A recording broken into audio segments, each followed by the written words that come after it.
तो अपने last part में देखा था बड़े जद्दोजहद के बाद बिना कंफर्म टिकट के हम आ पहुंचे थे गुजरात और जीरोक्स करा के अपने डॉक्यूमेंट्स वगैरह लेके हम बढ़ चले थे कॉलेज की तरफ। फाइनली उस काम के लिए जिस काम के लिए गुजरात में आए थे हम। मैं रास्ते में जाते हुए बड़ी बड़ी सड़कें बड़े बड़े पोस्टर देख रहा होता हूँ और हर पोस्टर पे मैं ये नोटिस कर रहा था यहाँ पे गुजराती में लिखा है, यहाँ पे गुजराती में नहीं लिखा है। फाइनली हम आ पहुंचते हैं कॉलेज के मेन एंट्रेंस डोर पे। यहाँ से हम अंदर की तरफ एंटर होते हैं। This is inside view of the college. काफी क्लीन होता है ये अंदर से एंड इसके दोनों तरफ बहुत ज्यादा ग्रीनरी होती है, बहुत सारे पेड़ पौधे लगे होते हैं। एंड थोड़े कदम आगे ही वॉक करने पे हमें वो वाली बिल्डिंग मिल जाती है जहाँ पे हमें जाके एक्चुअल एडमिशन कराना था। जाने से पहले हम गार्ड वाले भैया के पास अपनी एंट्री करा लेते हैं। तो किधर जाना होगा हमें?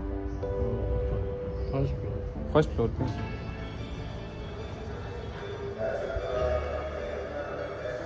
ये है पापा जी। जय गणेश जी। हमें ऊपर वाले ऑफिस में जाना होता है एडमिशन के लिए। मैं पक्का सीसीटीवी में आ रहा हूँ ये सब करते हुए। तो यार हमें ऊपर जाके पता चलता है कि अभी भी कुछ और चीजों का प्रिंट आउट हमें निकलवाना पड़ेगा। वापस हमें जाके फिर से दोबारा प्रिंट आउट निकलवा के लाना पड़ता है एंड फिर वो सब फाइनल करने के बाद काफी सारा टाइम लगता है और एडमिशन प्रोसेस पूरा कंप्लीट हो जाता है। एंड अभी पूरा शाम हो गया होता है। थोड़ी देर में ही क्लास की छुट्टी होने वाली होती है। तो मैं सोचता हूँ थोड़ी देर रुकते हैं, छुट्टी होगी तो स्टूडेंट से मिल पाएंगे। एक बार को दे हिम्मत जुटा के सोचता हूँ कि क्लासरूम के अंदर जाऊँ क्या, बट ठीक तभी छुट्टी हो जाती है। हमारी वहाँ कुछ लोगों से बात होती है एंड फिर हम वापस रूम की तरफ लौटने को निकल जाते हैं। शाम के वक्त अभी काफी ज्यादा ट्रैफिक थी। I feel like I'm losing my mind. Is everybody in the world blind? तो भाई अभी एडमिशन से आ चुके हैं, इतनी शाम हो गई, अभी ऑटो से आए, अब जस्ट यहाँ से फिर से रूम पे जा रहे हैं और टाइम देखो कितना हो रहा है। अभी टाइम हो रहा है 6:20 PM। I feel like I'm losing my mind. Is everybody in the world blind? Please Lord give me a sign, a sign. Gujarati वैसे काफी हिंदी से मिलती जुलती है, बस ये है कि गुजराती में कुछ भी लिख के ऊपर लकीर नहीं खींचते। भाई अभी रात को हम लोग भटक रहे हैं खाने के लिए। कहाँ खाए, क्या खाए, उसमें से भी एक दे दीजिए जो सामने केसर वाला है। तो मैंने ये लिया अभी सर्दी की दवाई। हमने डिनर कर लिया था और मेरे को मन हो रहा था आइसक्रीम खाने का, इसलिए मैंने भेज दिया पापा जी को ऊपर। आइसक्रीम खरीदना था मेरे को, तो मैं आइसक्रीम मस्त खाऊंगा, बस ब्लॉग ना देखे हो। इस तरह की आइसक्रीम हमारी तरफ नहीं मिलती, so I had to try this. तो अभी हम आ गए रूम पे और देखो दिखाता हूँ दूसरी चीज़ जो मैंने लाई थी। दैट वाज दिस थिंग, लस्सी। थोड़ा यूनिक लगा मेरे को तो मैंने बोला चल ले लेते हैं। ये लस्सी है तो लस्सी का फ्लेवर डालना ही था। केसर से ज्यादा इसमें लस्सी का टेस्ट आ रहा था। यहाँ पे मैंने पैसा वसूल करने के लिए कुछ ऐसे ही रेंडम अलग अलग एंगल पे पिक्स क्लिक किए होते हैं टसन मारते हुए। फिर हम काफी ज्यादा थके होते हैं, बहुत नींद आ रही होती है, बट साथ ही साथ साइड बाई साइड हम ट्रेन का टिकट देख रहे होते हैं और लकीली हमें एक कंफर्म टिकट मिल जाता है कल का ही। कल मॉर्निंग में हमें 8 बजे से ट्रेन मिल जाती है, तो फिर टिकट्स बुक हो जाते हैं एंड फिर हम सो जाते हैं। आफत भरा काम ये होता है कि हमें कल सुबह बहुत जल्दी उठना होता है। सुबह 6 बजे उठ चुके हैं और हमें इतनी सुबह ही अब चेकआउट करके निकलना है ट्रेन के लिए। हम प्रॉपर नींद से बाहर नहीं आए, बट हमें रूम छोड़ के बाहर जाना पड़ेगा।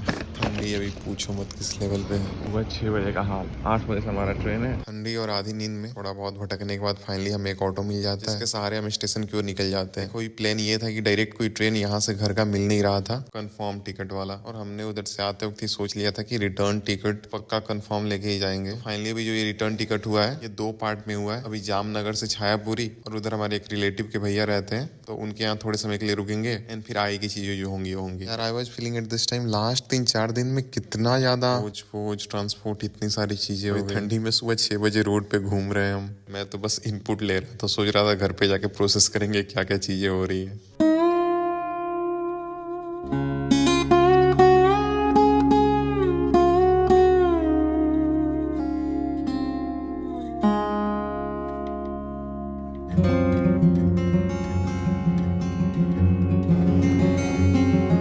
अभी 6:41 हो रहा होता है। हम यहाँ पे वेटिंग रूम में बैठ के ट्रेन का वेट कर रहे होते हैं और अब भी मेरे को सच में बहुत तेज भूख लगी होती है। भूख लगी थी, खाना भी नहीं मिल रहा था, मैं भी इससे काम चला रहा हूँ। और साथ में मैंने ये चिप्स भी लाया था जो कि रास्ते में खाएंगे। फाइनली अभी टाइम हुआ आया है, 8:15 पे टाइम था, 8:10 हो गया और अभी ट्रेन आने वाली है। और देखो अभी होता क्या है, टाइम क्रॉस हो जाता है, हम लोग देख ही रहे होते हैं ट्रेन आई क्यों नहीं, अब तक नहीं आई। कितना बोल रहे थे इसको, मैंने ट्राई करने के लिए लिया। भाई अब तक कुछ अता पता नहीं है ट्रेन का। वो जो सामने था वो भी चला गया ट्रेन। अभी टाइम देखो 9:29 AM हो गया, अब तक नहीं आई और भूख लगी है। मैंने सुबह ब्रेकफास्ट नहीं किया, मैंने सोचा ट्रेन में जाके खाना ऑर्डर कर लेंगे। अब कुछ ऐसी चीज़ें खा के भूख से काम चलाना पड़ रहा है, क्या करे इंसान, पता नहीं कब तक आएगी। 8 बजे टाइम था, 8:15 में। टाइम देखो कितना हो रहा है। ये हाल है। सामने एक दूसरी ट्रेन भी आगे चले गई, ये पता नहीं कहाँ गायब है। अभी टाइम देखो 9:51 और अभी पहुंची भाई, भूख से हालत खराब, बड़ी जल्दी आ गई। और फिर इसमें चूंकि पहले से ही कंफर्म टिकट होता है तो कोई दिक्कत वाली बात होती ही नहीं है, भीड़ भाड़ भी ज्यादा नहीं होता है। एंड अभी हम जहाँ जा रहे हैं छाया कुमारी, वो भी गुजरात के अंदर ही है, बट फिर भी सफर अप्रॉक्स 7-8 घंटे का है। फिर छाया कुमारी से प्रॉपर एक 24 घंटे प्लस की ट्रेन है जो कि पटना में उतारेगी। मैं छाया कुमारी बीच में ये स्टॉपेज इसलिए चूज करना पड़ा, कोई यहीं से ट्रेन अवेलेबल मिल रही थी कंफर्म टिकट के साथ, एंड साथ में भैया भी एक रहते हैं हमारे रिलेटिव छाया कुमारी से पास में ही, तो इसलिए हमने ये वाला रास्ता चूज किया। एक्चुअली भैया ने ही हमें कॉल करके बोला कि आप लोग यहाँ से होके फिर जाना, और खुद उन्होंने ही ट्रेन सारे चेक करके बताए थे कि ये वाला रूट सबसे सही रहेगा। वैसे भी देखो तो यार बाहर का व्यू कितना प्यारा आ रहा है।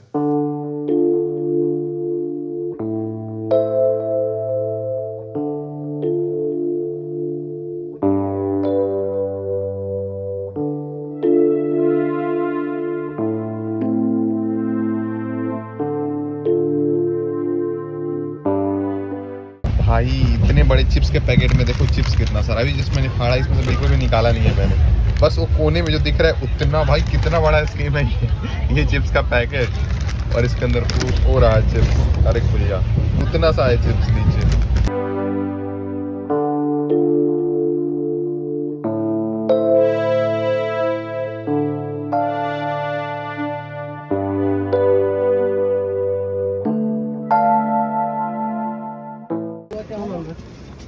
फाइनली अभी यहाँ पे हम पहुँच गए, एंड टाइम देखो कितना हो रहा है, अभी हो रहा है 5:48।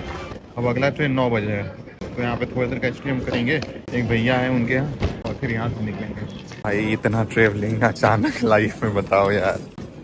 चलो ठीक है, चक्का होने का फायदा है। देखो मैं ये सारी हरकतें करते हुए जा रहा था। भाई अभी मैं देख रहा हूँ रसोईयान भी होता है, मतलब इसी के अंदर खाना बनाते हैं, इसी के अंदर डिलीवर करते हैं। भाई इनका खुद का रसोई है, फिर खाने का क्वालिटी इनका इतना खराब भी होता है। ये बैग लेके हमें 2 मंजिला चढ़ाई करनी है। Finally reached. फिर मैं देखता हूँ लिफ्ट था, हम लिफ्ट से आ सकते थे।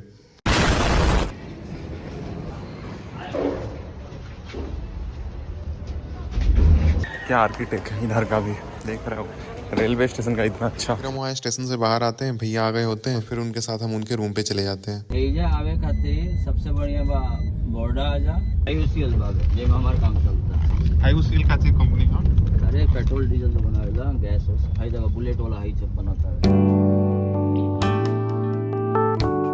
वहाँ पहुँचने के बाद थोड़ा सा टाइम होता है, भैया कहते हैं कि चलो ऑयल रिफाइनरी दिखा के लाता हूँ। बिना गेट पास का हम गाड़ी के गेट पास बनल बाबे, देखो नहीं कैसे सटले बनी। आईओएल टाउनशिप आईयूसीएल का पूरा, यानी पूरा आईयूसीएल का स्टाफ। और थोड़ी देर में मेरी रियलाइज होता है कि ट्रेन के लिए लेट हो रहा है, तो वापस फिर से हम जल्दी से रूम पे आते हैं, बैग वगैरह सब लेते हैं। भैया जो होते हैं वो डिनर करा दिए होते हैं, साथ में खाना भी दे देते हैं रास्ते में के लिए, एंड फिर हमें वापस लाके छोड़ देते हैं स्टेशन पे। तो फाइनली अभी टाइम पे पहुंच चुके हैं हम स्टेशन पे। टाइम 8:44 हो रहा है, 9 बजे से टाइम है ट्रेन का। अब ये हमें पटना उतारेगा, थोड़े ही देर में ट्रेन आने वाला है। अब हम ट्रेन में फाइनली बैठ गए होते हैं, सीट भी कंफर्म होता है, बट बस एक दिक्कत है कि हमें रात में 1 बजे पटना में उतारने वाला है, और वहां से भी घर स्टिल 150 किलोमीटर के ऊपर रहता है। रात में 1 बजे घर कैसे जाएंगे? ट्रेन बस कुछ श्योर नहीं, अब देखते हैं जाके वहाँ क्या होता है। इसमें ज्यादा होच पोच होता नहीं है, काफी शांति होती है। मैं यहाँ पे अपना टैबलेट भी बाहर निकाल पाता हूँ, और पीडीएफ से थोड़ा बहुत स्टडी भी कर पाता हूँ।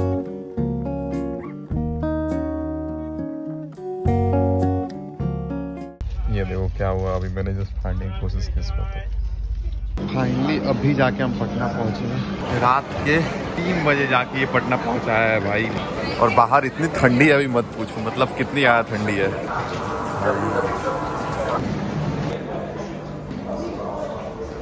अभी हम बाहर आके सोच रहे होते हैं कि घर कैसे जाएं। कोई ऑटो वाला भी नहीं दिख रहा होता है। अभी रात के 3 बजे ठंडी में चुपचाप खड़े हैं, कुछ क्लियर नहीं है कि घर कैसे अब जाएं। यार इस वक्त इतनी सारी ऑटो लगी हुई है, बट एक भी ऑटो मिल नहीं रही है। हम घूम रहे हैं, बस कुछ ना कुछ मिले, यहाँ से बस स्टैंड जाए हम। देखो कहाँ तक भटकना पड़ता है हमें। यार थोड़ा सा आगे आके देख रहा हूँ, इधर से भी रास्ता बंद है और इधर से भी रास्ता बंद है। अब यहाँ से निकले कहाँ से इंसान, कहाँ पे फंसे हुए हम। गजब हाल है यार, और कुछ मिल भी नहीं रहा है अभी इस वक्त। रात के 3 बजे घूम रहे हैं, इतना खामोशी हर जगह, कुछ नहीं है। अब एक भैया मिले, ये भी श्योर नहीं है बस स्टैंड जाएंगे या हाजीपुर जाएंगे। बैठ तो गए हम। सवारी होगा 6-7 को तबे न जाएगा, फिर से ठीक चलेगा। फाइनली अभी चल रहा है 3:40 AM हो रहा है अभी हम यही प्लान किए होते हैं कि यहाँ से बस स्टैंड चल जाते हैं और बस स्टैंड से फिर पता करके कोई बस जा रही क्या घर की तरफ। ट्रेन का रास्ता भी था बट हम लोग के पास टिकट नहीं है। ट्रेन में मैंने अभी चेक किया भी था, खाली भी नहीं है सीट। ट्रेन भी हमें घर से उतारेगी 40-50 किलोमीटर दूर, से ट्रेवल करके जाना ही पड़ेगा। हम थोड़े दूर आगे गए होते हैं कि इतनी रात में हमारे स्वागत के लिए ये मिल जाता है। एक तो इतनी ज्यादा ऐसे ही टायर्डनेस, नींद, ठंडी, इसकी कमी थी भाई। रात के 3 बजे जाम मिल गया और ये इतना दूर तक होता है ना, मैं देख के सोच रहा होता हूँ कि रात के 3 बजे कहाँ से जाम लग रहा है। भाई अभी पलटने वाला था, गाड़ उतरना पड़ा हमें देख लेके। भाई जाम देखो, जाम लगाया अभी यार, क्या बोले, गजब चीजें चल रही है। रोड भी देखो कितना सुनहरा रोड है, वाह, कोई जवाब ही नहीं है।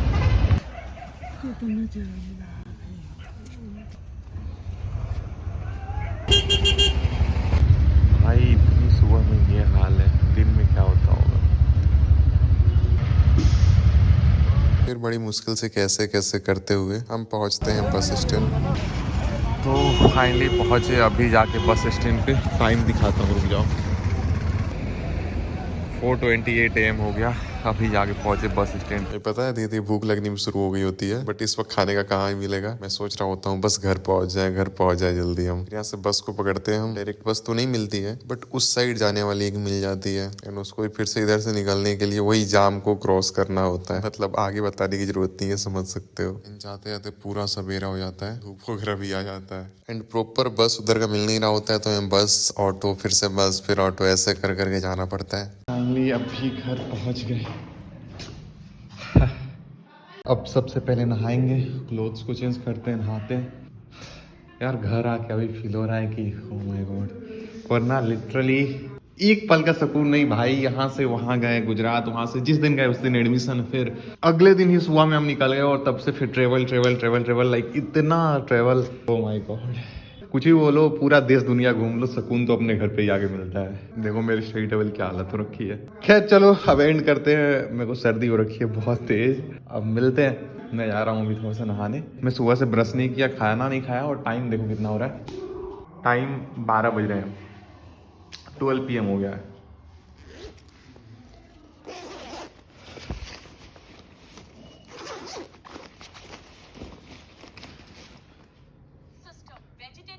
$12 12:10 हो रहा है, तो चलते हैं, ब्रश करते हैं, भूख भी लगी हुई है, खाना कुछ खाते पीते हैं। एंड पता है रात में जब मैं सोता हूँ ना अपने बेड पे, तो यार इसकी इतनी ज्यादा इंपॉर्टेंस फील होती है। हमारे पास घर है, इतनी शांति है और सबसे अच्छी चीज थी ये वाला बेड, कितना पीसफुल, एक जगह शांति से। ट्रेन में सो तो भाई हमेशा हलचल होती रहती है, तो मेरे को ट्रेन से आने के बाद इतनी अच्छी नींद आई ना उसी बेड पे, तो हम बिल्कुल ऐसे नॉर्मल क्या ही है सोच रहे होते हैं। तो इससे बस यही कहना था कि जो भी चीज आपके पास है उसकी इंपॉर्टेंस को समझो।